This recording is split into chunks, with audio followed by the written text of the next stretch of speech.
물론 하나님은 살아계십니다. 살아계셔서 우리가 처해 있는 그러한 상황을 다 헤아리시고 또 그 문제를 해결해 주셔서 우리들이 온전한 구원에 이르도록 인도하신다라는 사실을 믿으시면 아멘 하시기 바랍니다.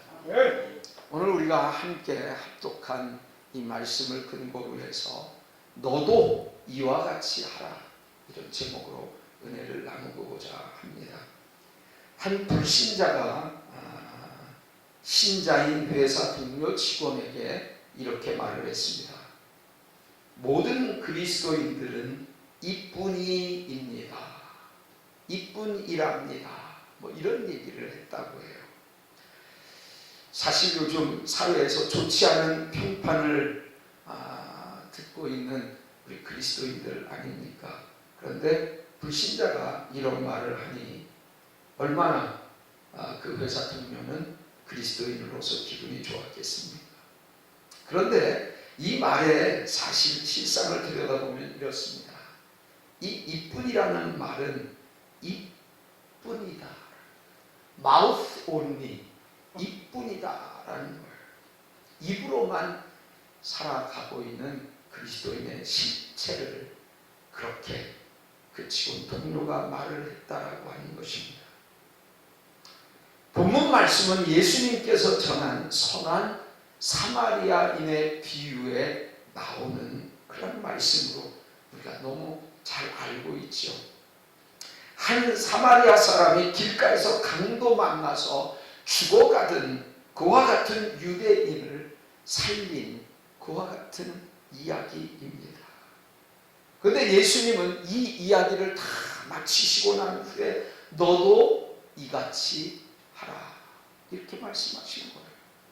여기서 너라고 하는 사람은 오늘 본문에서 너는 그 율법사였습니다. 율법사로 예수님께 가까이 나와서 예수님을 시험 들게 하려고 하는 말을 하고자 하면서 어떻게 해야 영생을 얻을 수 있겠는가, 이것을 예수님께 여쭤보았던 거예요. 그러면서 예수님이 이 선한 사마리아인의 비유를 다 말씀하시고 너도 이와 같이 하라, 이렇게 말씀하신 거죠. 그러기에 우리는 이 너를 이 율법사 한 사람에게만 적용할 이유가 없는 거예요. 오늘 살아가는 저와 여러분들 모두가 바로 너에 포함되는 사람들이다라는 사실입니다. 따라서 너도 이와 같이 하라라고 하는 이 말씀을 통해서 주님께서 이 시대에 우리에게 하시고자 하는 말씀을 깨닫고 우리도 그렇게 살아야 하지 않겠느냐라는 것이죠. 그렇게 하시기를 소망하십니까? 아멘. 할렐루야. 자, 주님이 주시고자 하는 첫 번째 교훈은 무엇인가? 너도 영혼을 불쌍히 여겨라 라는 거예요. 뭐라고요? 영혼을 불쌍히 여겨라 라는 거예요.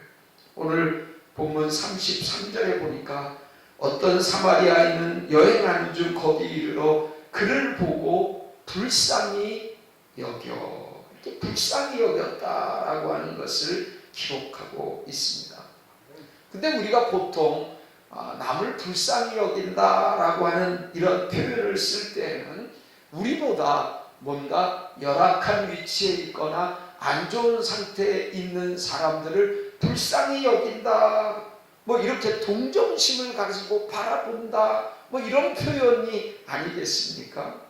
그런데 오늘 성경에 나오는 불쌍히 여긴다라고 하는 것은 그와 같은 정서를 담고 있지는 않다라는 거예요. 예수님께서는 소자들에 대해서 언급하신 적이 있습니다. 죽이고 그리고 목마르고 그리고 나그네 되고 헐벗고 그리고 병들고 옥에 갇힌 자, 이와 같은 자들을 가리켜 소자라고 말씀하셨는데 바로 그들이야말로 사람들의 관심과 사랑이 필요한 불쌍히 여겨야 할 대상자인 줄로 믿습니다. 주님께서는 이 소자들에게 행한 것이 바로 누구에게 행한 것이다? 바로 예수님 스스로에게 행하신 것이다 라고까지 말씀을 하셔요. 이거는 아주 놀라운 말씀입니다. 우리들이 왜 사람을 불쌍히 여겨야 하는가? 왜 그들에게 동정심을 갖고 그들을 안타깝게 여기면서 우리가 기도해야 줘야 되고 그들을 도와줘야 할 이유가 어디 있는가? 다만 윤리적인 것에 그치는 데 목적이 있는 게 아니라는 거예요. 무엇입니까? 바로 예수님에게 그렇게 행한 것처럼 주님께서 받아주신다는 거예요. 얼마나 귀한 말씀입니까? 오늘 우리가 이 땅에 살면서 예수님으로부터 인정받는 것보다 더 귀하고 복된 것이 어디 있어요? 그런데 주님께서는 이처럼 불쌍한 자, 소자와 같은 이와 같은 자들에게 베푼 정성과 마음을 결코 잊으시지 않으신다라고 하는 사실을 우리는 기억할 줄 알아야 되겠습니다. 오늘 우리의 인생이 바로 이렇습니다. 우리의 인생이 어떤 것입니까? 우리의 인생이 그저 나만을 위하여 내가 전부인 것처럼 살아가는 그와 같은 삶을 살아가고 있는 것이 바로 우리의 인생이 아니겠습니까? 그러다 보니까 우리는 우쭐해지고 교만해지고 남들을 우습게 여기면서 살아가는 것입니다. 그러나 오늘 사마리아인이 그랬던 것처럼 불쌍히 여기면서 측은히 여기면서 긍휼히 여기면서 더 나아가 한 영혼을 사랑하는 마음을 가졌다라고 하는 이 사실을 주님께서는 너무나도 귀하게 여긴다라고 하는 것입니다. 사마리아인은 강도 만나 거기에 죽게 된 그 유대인의 처지를 남의 일처럼 나 몰라라 하지 않았다라는 것입니다. 특히 주목할 것은 사마리아 사람은 유대인에 대해서 억하심정이 많이 있었던 사람이에요. 왜? 사마리아라고 하는 그 역사의 내용들을 살펴보면 그 사마리아 지역이 어떤 곳이었고 사마리아라는 곳이 유대인들에게 어떻게 대우받았는가를 생각하면 우리들이 쉽게 이해할 수 있다라고 하는 거예요. 여러분들 북이스라엘의 수도인 이 사마리아 지역은 BC 722년에 아수르의 살마네세 왕이라고 하는 그때에 완전히 역사에서 사라져버린 그러한 민족이 되어지고 말았습니다. 북이스라엘이 그랬어요. 근데 북이스라엘이 역사에 의해서 완전히 멸망당하면서 그 당시 아수르는 이 이스라엘이 살고 있는 이 사마리아 지역을 어떻게 해서든지 자기네 나라 통치를 받는 사람들처럼 만들기 위해서 혼합 결혼 정책을 시도했다라고 하는 거예요. 그러니까 이스라엘 사람들은 늘 자기네 민족끼리만 결혼하려고 하는 그와 같은 의식이 오래전서부터 늘 있어 왔던 것 아니에요. 그런데 통혼하게 하고 그래서 그들의 혈통을 섞어 놓으려고 하는 그와 같은 아수르의 정책에 그대로 흡수되어지고 말았던 거예요. 그래서 시간이 흘러가면서 유대인들이 보기에 사마리아 지역을 생각할 때마다 천시하고 멸시하고 우습게 여기고 그와 같이 이방인들과 더불어 피가 섞여 있는 그와 같은 별 볼 일 없는 자들 이렇게 비아냥대는 그와 같은 역사의 음성들을 늘 들으면서 살아와야 했던 것입니다. 오늘 본문에 나오는 주인공인 그 사마리아인이라고 그와 같은 억가 심정이 없었겠습니까? 똑같이 그런 마음이 있었을 것입니다. 아마 길가에서 그 유대인이 그렇게 거반 강도에 의해서 죽게 된 모습을 보면서 야, 그 참 쌤통이다 이렇게 생각할 수도 있는 거 아니에요. 이게 너무나 비약한 말입니까? 오늘 우리들의 심령이 그거 같다라는 거예요. 우리가 기분 나빠하는 사람들이 뭔가 안 돼야 우리의 마음이 뭔가 편해져 가는 이와 같은 잘못된 모습을 우리는 담고 지금 살아가고 있지 않느냐라는 거예요. 그런데 이 사마리아인은 그렇게 하지 않았다라는 거예요. 그러나 같은 유대인들이 있었습니다. 오늘 본문에 나와 있는 바에 의하면 제사장이라고 하는 사람이 있었고 레위인이라고 하는 그리스도의 종교 지도자들로서 사람들로부터 인정을 받고 그리고 사회적인 높은 계층에서 살아가는 그와 같은 사람들이었습니다. 그들은 마땅히 이와 같이 자기 유대인이 강도 만나서 거반 죽게 되어진 그 상황 속에 팔을 걷어치우고 그리고 그 강도 만난 사람들에게 도움을 줬어야 할 사람들이었습니다. 그런데 주님은 어떻게 말씀하고 계신가요? 이들은 그 자리를 너무나도 신속하게 재빠르게 피하고 도망쳐 나가버렸다 하는 거예요. 이것이 남의 이야기가 아닙니다. 오늘날 그리스도인들조차도 이와 같은 마음을 가지고 살아가는 것이 우리들의 실체가 아니냐라는 것을 되묻고 있는 거예요. 예수님은 목자를 잃은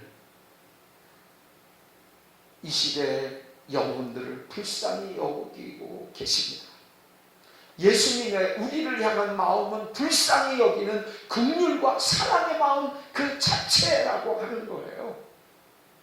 저는 그러기에 예수님의 마음을 우리들이 잘 헤아릴 때 우리의 삶에 하나님으로부터 큰 은혜도 누리고 복도 받을 수 있게 되는 거예요. 그렇게 할 수 있는 우리의 가장 효과가 좋은 기도가 어떤 기도인 줄 아십니까? 주여 우리를 불쌍히 여기소서라고 하는 기도예요. O Lord, have mercy on me. 주님 나를 불쌍히 여기소서. 이 기도만큼 효과적인 기도가 없다라고 하는 거예요. 여러분들 수로보니게 여인을 한번 생각해 보세요. 자신의 딸이 흉악한 귀신에 들렸어요. 그래서 예수님을 찾았어요. 그래서 도와달라고 하는 겁니다. 그런데 예수님께서 당연히 자신의 요청에 응할 줄 알았는데 자녀의 떡을 취하여 개들에게 던지기 마땅치 않도다 이런 말씀을 하신 거예요. 이 수로보니게 여인이 그냥 지나쳤을까요? 아니에요. 주 다윗의 자손이여 나를 불쌍히 여기소서. 그녀의 기도였습니다. 소경 바디메오가 그랬어요. 앞을 볼 수 없는 소경 바디메오가 얼마나 그의 인생의 서러움을 안고 있었는지 예수님이 다가오신다라는 소리를 듣고 똑같이 주여 다윗의 자손이여 나를 불쌍히 여기소서 이렇게 소리 높여 외쳤던 것입니다. 10명의 나병 환자도 예수님에게 똑같은 그와 같은 외침을 보였어요. 예수 선생님이여 우리를 불쌍히 여기소서. 귀신 들린 아들의 아버지도 마찬가지였습니다. 주여 내 아들을 불쌍히 여기소서. 이들의 기도가, 이들의 외침이, 이들의 부르짖음이 응답받을 수 있었던 그 원인이 무엇입니까? 바로 자신을 불쌍히 여겨달라고 하는 이와 같은 간절한 요청이 아니었습니까? 오늘 그러기에 오늘 우리가 나 스스로도 불쌍히 여길 뿐만 아니라 남들에 대해서도 역시 불쌍히 여길 수 있는 이와 같은 마음을 갖는 것이 우리들이 문제 해결에 큰 방편이 되어진다는 사실을 기억해야 하겠습니다. 오늘 여기 문제 없는 사람이 어디 있어요? 강성도님도 요즘 아주 컨디션이 안 좋으시다고 그래요. 우리 모두가 문제를 가지고 있어요. 그 문제 경중의 차이일 뿐 누구나 이 문제의식 속에서 살아가고 있는 거예요. 우리는 어떠한 모습을 주님에게 보여야겠습니까? 먼저는 나를 불쌍히 여기소서라고 고백할 수 있어야 합니다. 그 다음은 우리가 또 남들을, 영혼들을, 우리 주변에 있는 많은 이웃들을 불쌍히 여길 줄 아는 심령이 우리에게 필요하다라는 사실입니다. 오늘 영혼들을 불쌍히 여기는 우리 모두가 되시기를 주님의 이름으로 부탁합니다. 너도 이와 같이 하라는 말씀을 통해서 우리가 실천해야 할 두 번째 항목이 무엇입니까? 영혼들을 돌보는 것입니다. 뭐라고요? 우리 주변에 어려운 위치에 처해 있는 사람들을 돌보아 주는 거예요. 아니 우리도 지금 코가 석자로 되어 있는데 우리가 무슨 남들 신경 쓸 처지입니까? 이렇게 말하는 상황도 있을 수 있어요. 오늘 본문 말씀 34절에 보니까 가까이 가서 기름과 포도주를 그 상처에 붓고 싸매고 자기 짐승에 태워 주막으로 데리고 가서 돌보아 주니라. 돌보아 주니라. 이렇게 말씀이 기록되어 있어요. 여기서 주목할 점은 사마리아 사람이 강도 만난 자에게 거리낌 없이 가까이 다가섰다라고 하는 것이에요. 그것은 개인적 불이득이나 불편함이 생길 수 있는 일이라는 것을 그 자신도 뻔히 알고 있었을 거예요. 그러나 그것을 마다하고 기꺼이 희생을 감수하겠다라고 하는 의지를 가지고 강도 만난 자에게 접근한 것 아니겠습니까? 요즘 사회적 불의가 만행하는 시대를 우리가 살아가고 있어요. 어떻게 보면 아주 정치, 경제, 사회 거꾸로 서서 돌아가는 것 같은, 이게 지금 우리가 살아가고 있는 이 시대가 맞느냐라는 거죠. 정치하는 사람들을 보세요. 말이 아닙니다. 요새 이와 같은 상황 속에서 내가 나선다고 별 수 있겠나라고 하는 생각이 당연할 수 있어요. 그러나 사마리아 사람은 그렇게 하지 않았다는 거예요. 사마리아 사람이 강도 만난 자에게 베푼 그 돌봄의 손길은 빈틈도 없었을 뿐만 아니라 너무나 자상했고 꼼꼼했다라는 거예요. 이것이 우리들에게 주시는 교훈이 무엇입니까? 그는 먼저 기름과 포도주를 강도 만난 자의 상처에 부었다라고 말을 합니다. 기름은 상처의 통증을 완화시켜주는 역할을 합니다. 뿐만 아니라 포도주는 바로 그 상처를 소독시켜주는 역할도 한다고 합니다. 그리고 보니까 여기에서 싸매어 줬다라고 하는 표현도 나오지 않아요. 뭐로 싸매어 줍니까? 뭐 헝겊이나 천조가리로 그 환부를 싸매어 주는 것 아니에요. 근데 어디서 갑자기 그 같은 붕대나 천이나 조각들을 찾을 수 있었겠습니까? 제가 생각하기로는 그 사마리아 사람은 자신의 옷의 한 부분을 찢어서, 급하게 찢어서 그 옷으로 상처난 부분을 감쌌을 것입니다. 그래서 주님은 어쨌든 그 환우를 감쌌다라고 표현하고 계시지 않습니까? 뿐만 아닙니다.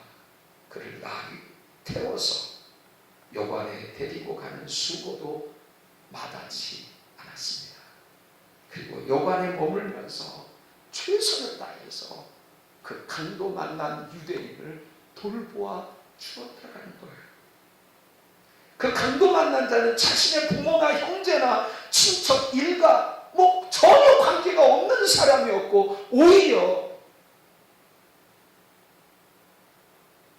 자신의 노를 발휘케 할 수 있는 유대인이었다라고 하는 사실에서 더욱 그러했던 우리는 여기에서 진정한 돌봄의 의미를 우리는 여기에서 캐치해낼 수 있는 것입니다.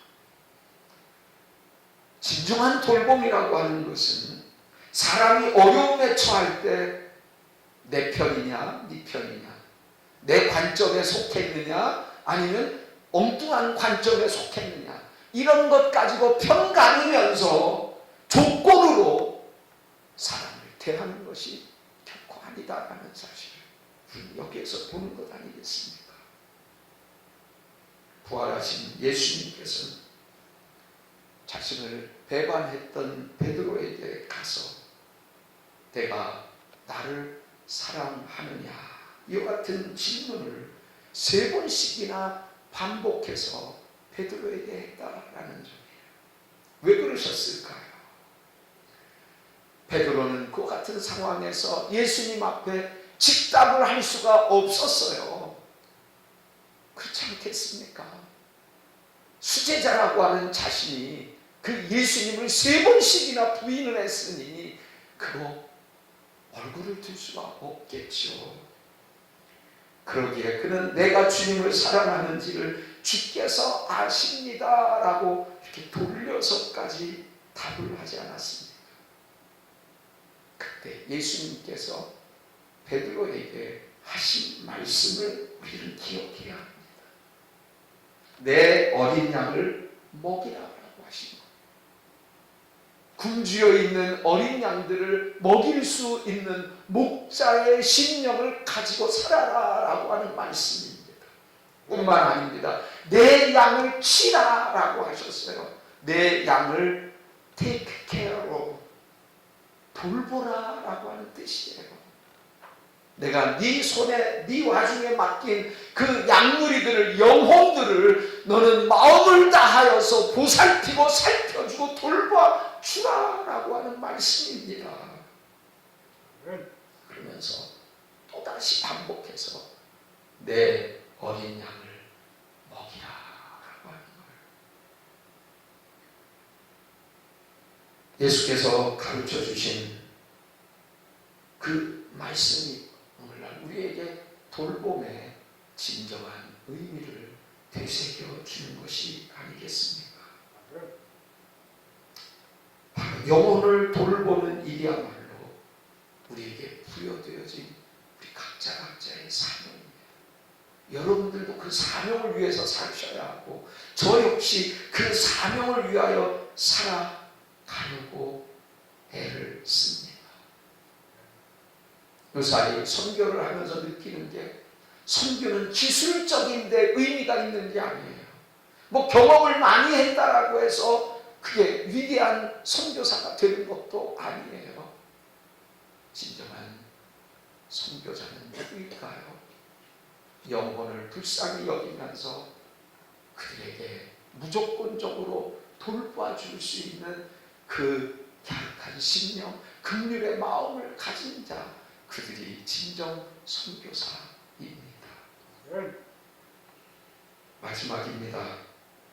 너도 이와 같이 하라는 말씀이 우리에게 전하는 마지막 교훈은 무엇일까요?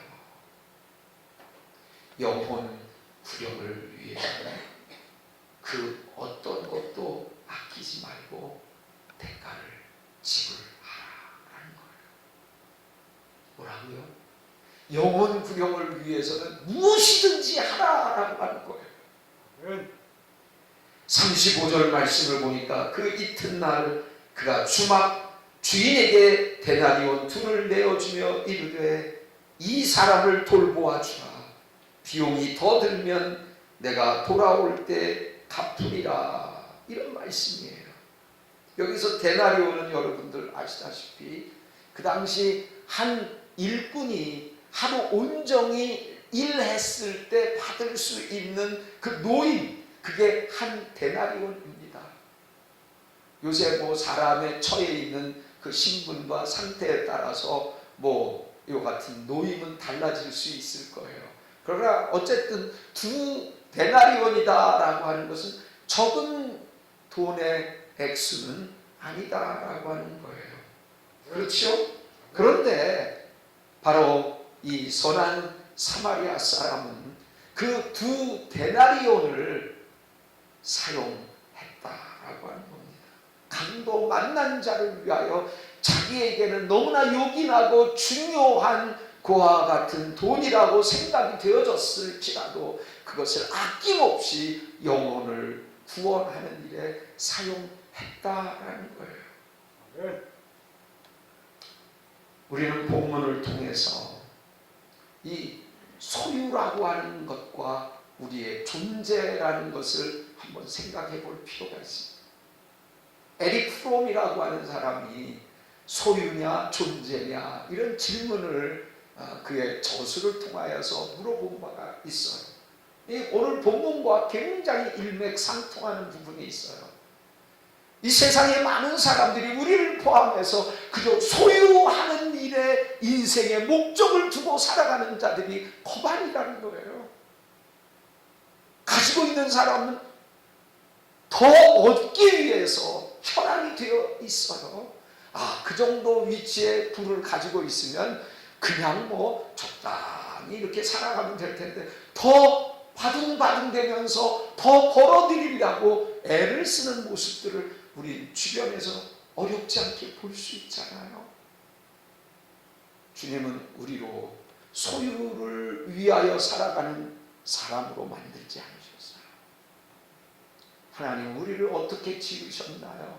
하나님의 형상을 입은 거룩하고 존귀한 존재로 우리를 창조하셨다라는 거죠. 그게 바로 우리의 존재의 위상입니다. 때문에 우리는 소유에 의하여 갈팡질팡하고 우리들이 거기에 마음 졸일 것이 아니라 우리의 존재가 하나님이 인정하시는 사람이라는 것에 우리는 초점을 맞춰야 한다는 거예요. 그런 의미에서 오늘 선한 사마리아인은 그 죽어가고 있는 강도 만난 자의 위치가 어떤 자인가를 캐치한 사람이었어요. 하나님의 존귀함을 입은 하나님의 형상을 입은 너무나도 귀한 자라는 사실을 그는 기억을 하고 있었다라는 거예요. 오늘 본문에 세 종류의 인간의 유형이 소유와 관련해서 나누어지고 있다는 것을 우리는 볼 수가 있어요. 강도는 어떤 사람입니까? 남의 소유도 자신의 것으로 생각하는 사람이 이게 강도예요. 오늘 우리가 이런 마음이 있으면 복받지 못해요. 남이 복받을 위치에 있을 때 우리가 때로는 마음이 조금 적어도 입술로는 그저 인정해 주십시오. 그래, 돈을 많이 벌었으니 그 돈 번 거 가지고 좋은 일에 좀 써라 라든가 이런 얘기를 좀 할 필요가 있어요. 강도심보 오늘 하나님이 싫어하시는 겁니다. 왜 남이 가진 게 내가 가지고 있는 것처럼 생각해서 그것을 내 소유로 만들어야 하느냐 이거예요. 근데 그런 부류의 사람들이 있는 거예요. 두 번째는 제사장과 레위인과 같은 부류의 사람이라는 거예요. 이와 같은 사람은 자신의 소유는 오로지 자신만을 위한 것이다 라는 일념으로 살아가는 사람들이에요. 왜? 그와 같은 사건에 연루되어지면 뻔하잖아요. 자신의 소유가 충날 것을 그 사람들이 모를 리 없는 사람들이에요. 그러기에 내뺀 것입니다. 오늘 주님은 내 소유를 그저 내 것만을 지키기 위하여 살아가는 인생을 즐거워하시지 않으신다는 거죠. 마지막 세 번째 부류의 소유에 대한 인생은 어떤 자입니까? 선한 사마리아 사람이 보여준 겁니다. 그것은 자신의 소유조차도 하나님의 것이기에 영혼들을 위해서라면 그저 아낌없이 사용해도 문제가 없다라는 의식을 가진 자예요. 오늘 이와 같은 위치에 우리들이 설 수 있어야 해요. 예수님 어떻게 보면 영적이다라고 해석되기보다도 그저 우리의 삶에 대한 부분을 가르치신 것이다라고 볼 수 있는 게 참 많아요. 그럼 뭘 의미를 할까요? 오늘 우리는 영과 삶을 너무나 구분해서 영적인 삶을 살아야지 그러면서 우리들이 그냥 세상적인 삶을 사나 그렇게 하면 되겠나라고 하면서 삶에 구별이 없다라는 거예요. 세상 사람과 그리스도인이. 그래서 주님의 마음이 전혀 아니다라고 하는 거예요. 예수님은 어떠신 분이십니까? 하늘 보좌를 버리시고 이 땅에 내려오신 분이에요. 누구를 위해서? 저와 여러분들을 구원하시기 위해서. 그래서 어떻게 하셨습니까? 우리를 구원하시기 위해서, 죄를 속량하시기 위해서 예수님은 십자가에서 갖은 수모와 고통과 수치를 당하셔야 하시지 않았습니까? 그러시면서 결국은 거기서 숨을 거두셨어요. 죽으신 거예요. 바로 우리 죄 때문에 예수님께서 그렇게 피 흘리셨고 죽으심으로 우리의 죄를 대속하는 대가를 pay the price, 지불하셨다라는 거예요. 이게 중요한 거예요. 이게 중요한 거예요.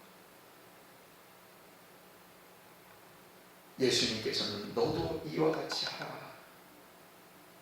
남을 위하여 그렇게 희생하는 것은 주님 한 분이시면 됐고 우리는 그 주님이 베푸신 것을 우리들은 그냥 써먹기만 하면 되는 거 아니에요? 이게 바로 잘못된 신앙인 거예요. 주님이 가르치면 뭡니까? 너도 이와 같이 하라라는 거예요. 오늘 우리에게 강도 만난 자가 누구입니까? 내게 강도 만난 자, 우리 주변에서 볼 수 있는 강도 만난 자들이 누구일까요? 그 사람이 생각이 났다면 더 이상 우리는 머뭇거려서는 안 돼요.